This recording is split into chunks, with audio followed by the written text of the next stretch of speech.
여러분 안녕하십니까? JTB 뉴스입니다. 전북 전역에 사흘째 폭염특보가 이어지고 있는 가운데 전주와 익산, 완주와 임실에 내려진 폭염주의보는 오전 11시를 기해 폭염경보로 한 단계 강화됐습니다. 한낮 기온은 전주와 익산 35도, 군산 33도로 어제보다 더 덥겠습니다. 더위 체감지수는 대부분 위험 수준까지 오르겠고 습도까지 높아 불쾌지수도 높음에서 매우 높음 단계로 치솟겠습니다. 밤사이 일부 내륙 지역에선 열대야 현상이 나타날 것으로 보입니다. 당분간 강한 일사까지 더해져 매우 덥고 습한 날씨가 이어지겠습니다. 이처럼 한낮의 무더위가 밤까지 이어지면서 어젯밤에도 열대야가 기승을 부렸는데요. 밤잠에 설친 많은 시민들은 집 대신 야외로 나와 더위를 피했습니다. 주혜인 기자입니다. 시원한 물줄기가 밤하늘로 솟아오릅니다. 형형색색 조명을 받아 반짝이며 춤추는 음악 분수. 한여름밤의 향연을 즐기며 호숫가의 시원한 바람에 더위를 달래봅니다. 집에 있으나 밖에 있으나 더울 것 같아서 마침 덕진공원 가면은 연꽃도 피고 분수쇼 한다 하길래 그 구경하러 왔어요. 가족끼리 친구끼리 산책을 하거나 삼삼오오 모여 이야기를 나누는 시민들도 적지 않습니다. 부채질을 하고 시원한 아이스크림을 먹으며 열대야의 더위를 날려보냅니다. 부채도 붙이고 또 강가에서 이렇게 산책을 하면서 이렇게 휴식을 가지니까 아주 좀 더위도 좀 가시고 여러 가지 상쾌하니 좋으네요. 조명이 켜진 축구장도 열대야의 탈출구. 있는 힘껏 달리고 공을 차다 보면 온몸이 땀으로 젖지만 기분만은 상쾌합니다. 이열치열, 열대야와의 정면 승부로 무더위를 이겨냅니다. 제 건강 챙기고 정신적인 건강, 육체적인 건강 챙기려고 나와서 뛰고 있는데 마음, 몸 시원하니 너무 좋습니다. 장마전선이 물러난 뒤 폭염이 이어지면서 찾아온 열대야. 당분간 열대야가 계속될 것으로 예보되면서 시민들의 잠 못 드는 밤도 잦아질 것으로 보입니다. JTB 뉴스 주혜인입니다. 연세가 좀 있는 분이라면 어릴 적 동네 우물에서 마셨던 시원한 물 한 모금 기억하시는 분들 많을 겁니다. 누구나 시원하게 마실 수 있는 이런 우물이 군산 시내에 25곳이나 생겼다고 합니다. 어떤 사연인지 하원호 기자가 전해드립니다. 봉사자들이 자신이 가져온 차량에 생수를 옮겨 싣습니다. 차량이 향한 곳은 군산의 한 분식집 앞. 식당 주인은 배달받은 생수를 냉장고에 넣고 미리 얼려둔 생수를 가게 앞에 내놓습니다. 무더위와 싸우며 폐지를 모으던 할아버지도 우리 같은 사람은 얼마나 힘이 되겠습니까? 이놈 한 잔 먹고 그냥 돌아다니는데 감사합니다. 힘겹게 오르막길을 걷던 학생과 할머니도 시원한 생수 한 모금에 잠시나마 더위를 잊습니다. 이렇게 더울 때 물을 주면 참 맛이 있고 그러죠. 최고죠. 군산의 생수 나눔 봉사가 시작된 건 지난해 여름입니다. 더위와 싸우며 폐지를 줍던 할머니에게 생수 한 병을 건넸던 시민이 SNS에 생수 나눔을 제안했는데 금세 사람과 돈이 모였습니다. 물 실어날릴 수 있는 자동차를 제공하신 분들도 있고요. 그다음에 이제 물값을 이렇게 십시일반씩 해가지고 10,000원에서 50,000원까지 이렇게 내주시는 분들도 있고요.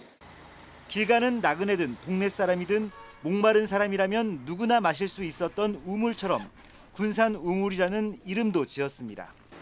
시민들이 자발적으로 냉장고나 생수 보관 장소를 내주면서 군산에는 모두 25곳의 우물이 생겼습니다. 어른들이 오셔가지고 앉아서 쉬시면서 물을 드실 수 있게 돼서 저도 좋고 어르신들도 이제 좋아하시고 시원한 물 드시면 갈증도 해소되고. 군산 우물은 7월과 8월 2달간 운영되는데 지난해에만 3만여 병의 생수가 무료로 제공됐습니다. 이따른 공장 폐쇄로 시리에 빠진 군산 시민들에게 시원한 우물 한 모금이 큰 위로가 되고 있습니다. JTB 뉴스 하원호입니다. 광주의 한 업체가 임실에 오염된 토약의 정화시설 건립을 추진하면서 환경부에 관련 지침을 놓고 논란이 일고 있습니다. 임실에 들어오는 시설인데 업체의 본사가 있는 광주시가 최종 허가권을 갖고 있기 때문인데요. 납득하기 어려운 지침이지만 환경부는 문제가 없다는 입장입니다. 정원익 기자가 보도합니다. 환경부가 마련한 토양 정화업에 관한 업무 처리 지침입니다. 토양 정화업을 등록할 경우 해당 사무실, 즉 본사가 위치한 곳에 시도지사에게 신청 토록했습니다. 하지만 따로 짓는 오염토양 정화시설은 전국 어디든 이 시설이 위치한 자치단체와 협의만 하면 됩니다. 법적인 문제가 없으면 본사가 위치한 자치단체가 허가를 내주는 겁니다. 광주업체가 임실에 추진 중인 정화시설도 마찬가지입니다. 해당 업체의 본사가 광주에 있는 만큼 광주시가 최종 결정을 내리게 됩니다. 임실구는 광주시의 결정을 따를 수밖에 없는 데다 지도감독 권한 역시 광주시가 갖습니다. 반입장이 설치되는 자치단체에다가 탑법 검토를 거쳐요. 근데 임실에다 저희가 그거를 의뢰를 하면 회신회가 특별한 의견이 없으면 허가가 나가요. 이 같은 경우는 전북에서 처음이다 보니 임실구는 쉽게 납득하지 못하고 있습니다. 실제로 환경을 영향을 미치는 시설은 반입 정화 시설이니까 거기를 주재하고 있는 일선 시군이 관리감독 권한이라든가 등록 권한을 있는 게. 환경부는 문제될 게 없다는 입장입니다. 반입 정화 시설을 어쨌든 땅이나 그런 걸 구입하는 문제가 있다 보니까 거기에 따라서 본인들이 땅을 보고 반입 정화 시설만 따로 두는 것도 이상하잖아요. 주민들이 원하지 않는 시설을 다른 자치단체가 결정하도록 한 환경부 지침에 대해 논란은 계속될 것으로 보입니다. JTB 뉴스 정원익입니다. 야외 활동이 많은 계절인데요. 야생 진드기 조심하셔야겠습니다. 진드기가 옮기는 바이러스에 감염된 환자가 지난해보다 크게 늘었고 사망자도 속출하고 있습니다. 오정현 기자입니다. 야생 진드기에 불려 SFTS, 중증열성 혈소판 감소 증후군 바이러스에 감염된 환자가 또 나왔습니다. 전북에서만 올해 벌써 8번째 확진 환자입니다.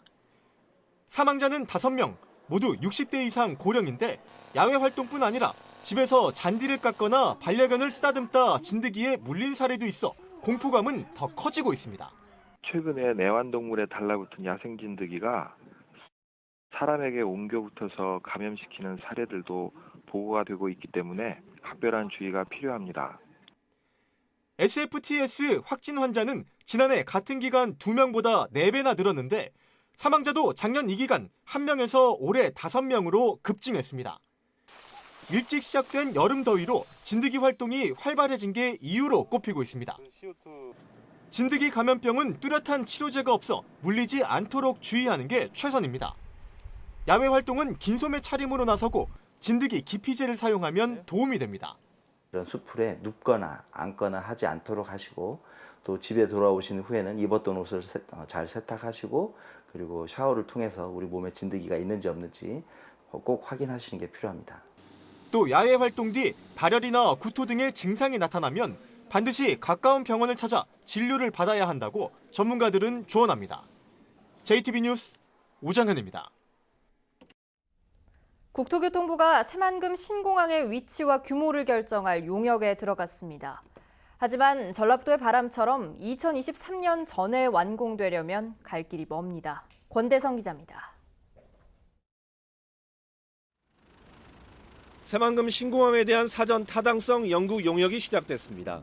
용역이 끝나면 위치와 규모, 건설비 등 전북의 수건인 신공항의 큰 틀이 나오게 됩니다. 국토부가 2025년 67만 명 등 항공 수요 조사 결과를 내놓으면서 신공항의 타당성은 이미 어느 정도 인정받았습니다.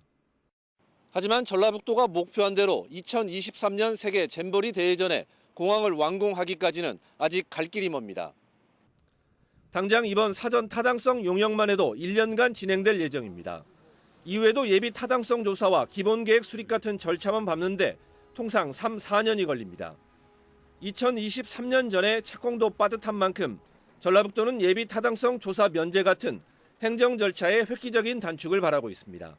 예타 면제 등 행정 절차를 좀 간소화해서 잼버리 이전에 개항할 수 있도록 중앙정부를 적극 설득해 나가도록 하겠습니다.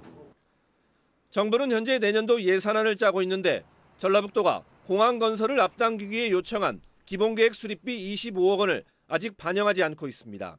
행정 절차가 남아 있다는 이유입니다. 결국 신공항의 조기 완공은 행정 절차 단축이 관건으로 떠오르고 있습니다. JTB 뉴스 권대성입니다. 민선 7기 단체장의 핵심 정책과 운영 구상을 살펴보는 시간, 오늘은 임실군 순서입니다.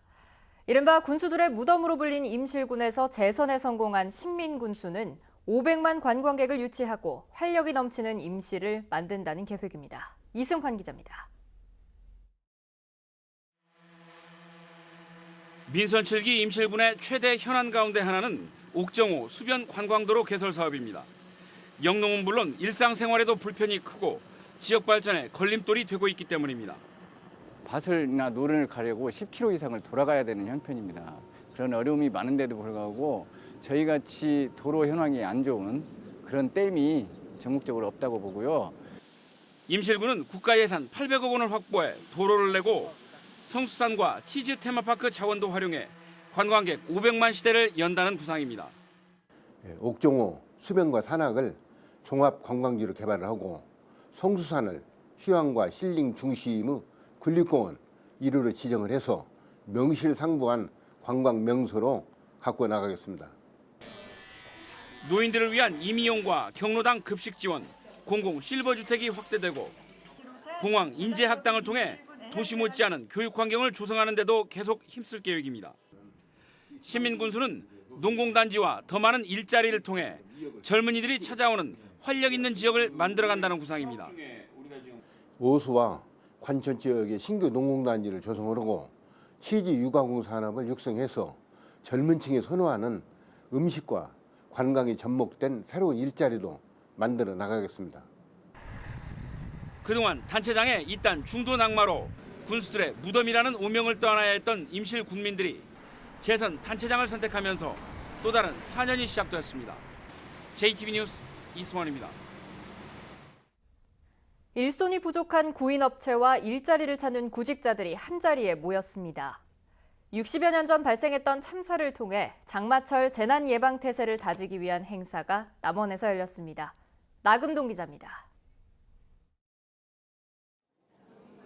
완주군은 여성 새로일하기 센터와 구인구직 만남의 날 행사를 개최한 결과 모두 200여 명이 면접에 참여해 30여 명이 취업에 성공했다고 밝혔습니다.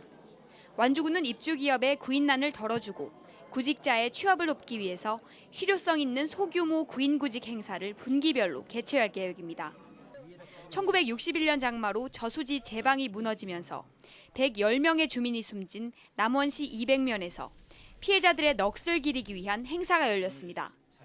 참석자들은 오랜 세월이 지났지만 당시 참사를 교훈 삼아 여름철 재난 예방에 만전을 기하자고 다짐했습니다. 오늘 이 행사는 우리 후손들이 절대 이러한 일이 반복되어서는 안 되겠다는 의미에서 경각심을 심어주기 위해서 오늘 이러한 행사를 하게 되었습니다. 올해로 6번째를 맞는 전주 오픈 국제 태권도 대회가 오는 21일부터 24일까지 전주 화산체육관에서 진행됩니다. 이번 대회에는 28개국 2,300여 명의 선수단이 참가해 겨루기와 품새 부문에서 실력을 겨룰 예정입니다.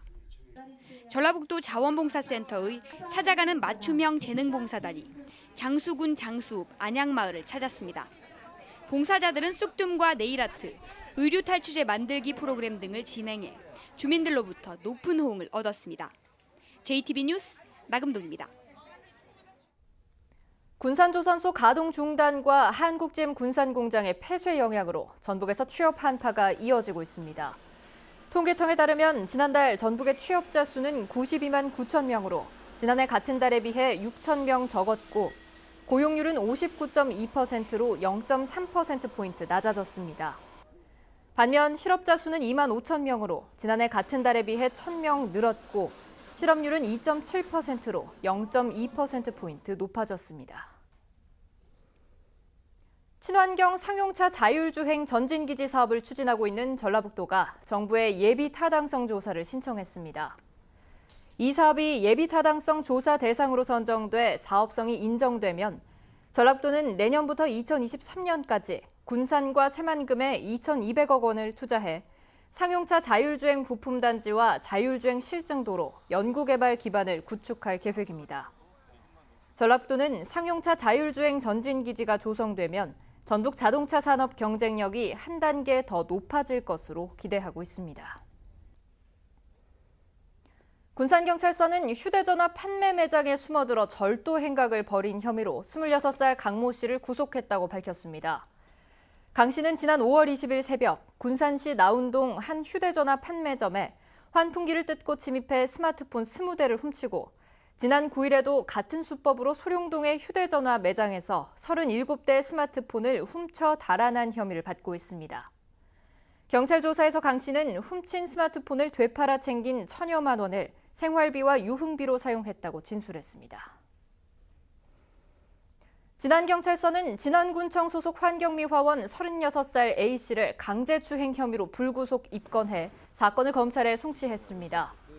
A씨는 지난 2월 5일 진안군의 한 음식점에서 대학생 인턴 B씨의 신체 일부를 만지고 이후로도 입맞춤을 시도하는 등 지속적으로 추행한 혐의를 받고 있습니다. 경찰 조사에서 A씨는 회식 자리에서 B씨의 의자를 뒤로 빼줬을 뿐 신체 접촉은 없었다며 혐의를 모두 부인했습니다.